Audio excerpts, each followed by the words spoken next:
بسم اللہ قدر بنانے کے خواب، فیصلے اور اہداف کا تعین کا تیسرا لیکچر۔ السلام علیکم۔ ایک خاتون روز پاک نے 1955 میں ایک ایسے غیر منصفانہ اور امتیازی قانون کے خلاف چارہ جوئی کی جس کے تحت روز کے ساتھ کے نسل پرستی کی بنیاد پر امتیاز بڑھتا گیا۔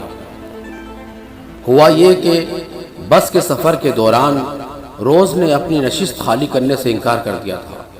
اس ایک لمحے میں روز نے جو فیصلہ کیا تھا، پہلے کبھی اس نے شاید سوچا بھی نہیں ہوگا کہ اس کے اس فیصلے کے کسی قدر دور رس نتائج سامنے آئیں گے۔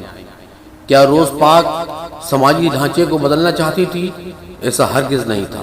اس سے بحث نہیں کہ اس کا ارادہ کیا تھا، لیکن ایسا ضرور تھا کہ اپنے معیار زندگی کو بہتر بنانے کی لگن نے اس کو یہ قدم اٹھانے پر اکسایا تھا۔